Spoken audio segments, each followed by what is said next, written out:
Good morning. आज हम पढ़ रहे हैं चैप्टर 9 मतलब 8 की पोएम जो 8 है ऑन किलिंग अ ट्री, क्योंकि आपके सिलेबस से हटी नहीं है। देखिए आप पहले ब्लू में, you must have observe people cutting down the tree. आपने देखा होगा लोगों को पेड़ काटते हुए। But can they kill a tree, क्या क्या लेकिन वो क्या एक पेड़ को काट सकते हैं? Is it easy to do so, क्या ऐसा करना आसान है? लेट्स रीड द पोएम, इस कविता को पढ़ें and find out what the poet says on killing a tree, और जाने कि कवि क्या कहता है एक पेड़ को काटने पर। अब देखिए पोएम शुरू होती है, it takes much time to kill a tree. एक पेड़ को काटने में बहुत अधिक समय लगता है।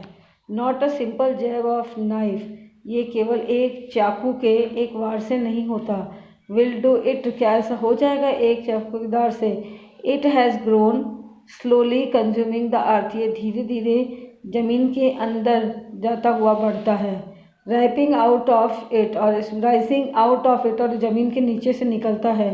फीडिंग अपॉन इट्स क्रस्ट, और इसकी ज़मीन की जो भूमि है अंदर उससे ये भोजन प्राप्त करता है। एब्जॉर्बिंग ईयर ऑफ सनलाइट, कई सालों तक सूर्य के प्रकाश को अवशोषित करता है, ग्रहण करता है। Air water and out of its lateral heights sprouting leaves, और ये साथ में पानी, सूर्य के प्रकाश के अलावा पानी लेता है और हवा लेता है, और इसकी पत्तियां जो है वो भोजन बनाती हैं लेप्रोसाइट छुपे हुए स्थिति में। नेक्स्ट सेकंड है, so hack and chop but this alone won't do it, इसको काटना और इसको टुकड़े कर देना लेकिन अकेले हो सकता है। Not so much pain will do it, क्या इससे बहुत अधिक दर्द नहीं होगा।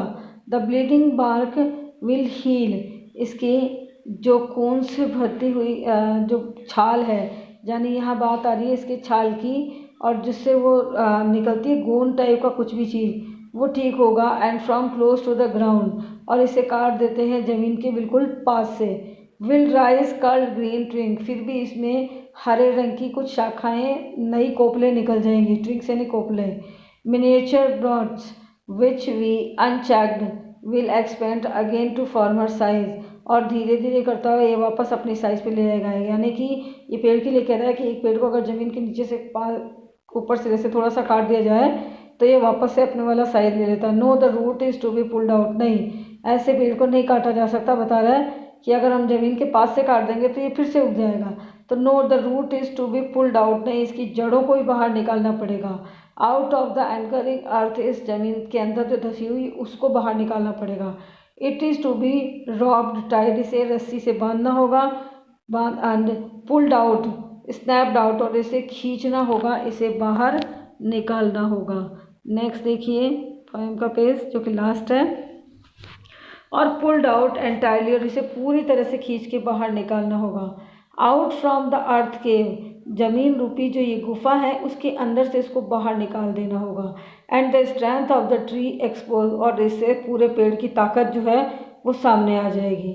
The source white and wet, और इसका स्रोत भी आ जाएगा, और जो नीचे से निकलेगी वो होगी सफ़ेद और गीली। और सफ़ेद और गीली क्या होती है? ज़मीन के नीचे से निकलने वाली जड़ें। The most sensitive hidden for years inside the earth, ये बहुत अधिक संवेदनशील होती है और कई सालों से ज़मीन के नीचे छुपी हुई थी, यानी पेड़ के लिए कह रहा है। अब देखिए, then the matter of scorching and choking, अब बात आती है इसको टुकड़ों में करने की, और टुकड़े टुकड़े करके पीसों में काट देने की। इन सन एंड एयर, सूर्य के और हवा में। ब्राउनिंग, ये भूरी हो जाती है। हार्डनिंग, ये सूख जाती है। ट्विस्टिंग एंड विदरिंग, और सूखते हुए लिपट से जाती हैं, बिल्कुल सूख जाती है, यानी पानी सूख जाता सारा। And then it is done, और तब इस पेड़ को हम काट पाते हैं। तो आपने देखा इस चैप्टर में ये बताया कि एक पेड़ को काटना आसान नहीं होता। लोग कहते हैं कि केवल कुल्हाड़ी से या चाकू से काट दिया जाए, इसको काटने के लिए बहुत सारे लोग चाहिए होते हैं। और इसको पेड़ को जब अगर ज़मीन से भी काटते हो, ज़मीन से हल्का सा ऊपर, तो समझ लो उस पेड़ पे वापस से नई कोपलें आ जाती हैं और फिर से पेड़ हरा भरा हो जाता है पहले की तरह। तो बता रहा अगर उस पेड़ को काटना है तो पूरी तरह से जड़ से ही निकालना होगा, और जब जड़ों से निकालोगे तो उसमें से सफ़ेद और गीली रंग की जड़ें निकलेंगी जो कि कई सालों से ज़मीन में दबी हुई थी। और यहाँ बात आती, फिर कहते हैं कि जब पेड़ अगर हमने निकाल लिया जड़ सहित उसको, फिर उसको काट के धूप में डाल दिया तो सूर्य के प्रकाश के हवा में, तो ये पेड़ कैसे होते हैं? भूरे पड़ जाते हैं। आपने भी देखा ना, पेड़ काटो तो हरा होता है, लेकिन कई टाइम तक धूप में पड़ा रहने तो सूखे में तो वो भूरा रंग का पड़ जाता है हवा में, और साथ में कठोर भी होती जाती है और सूखती भी। इस तरह से कहना है कि ये पेड़ को पूरी तरह से काट दिया जाता है। बाकी अगर हम लाइफ के हिस्से की बात करें तो ये यही चीज़ है कि किसी की बुराई, जब बुराई जो होती है वो हम बुराई को ऊपरी रूप से ख़त्म नहीं कर सकते जब तक कि बुराई को पूरी तरह से जड़ से ख़त्म नहीं कर दी जाए। क्योंकि अगर हम बाहर दिखावे के रूप में करेंगे तो दूसरी ट्विंक्स निकल आती हैं और ज़्यादा निकल आती है नीचे से कोपले। तो जो भी चीज़ को अगर हमें उसे फिनिश करना है तो हमें कोई भी बुराइयाँ कुरीतियाँ जो हैं उनको बाहरी रूप से नहीं बल्कि जड़ से समाप्त करना होगा, तभी वे समाप्त होंगी। ये एक पेड़ का उदाहरण देके और ये सब बताया गया है। तो ये हुई है आपकी पोएम, क्या नाम है, ऑन किलिंग अ ट्री, एक पेड़ को काटने पर। तो आपको इसकी वर्ड मीनिंग करनी है।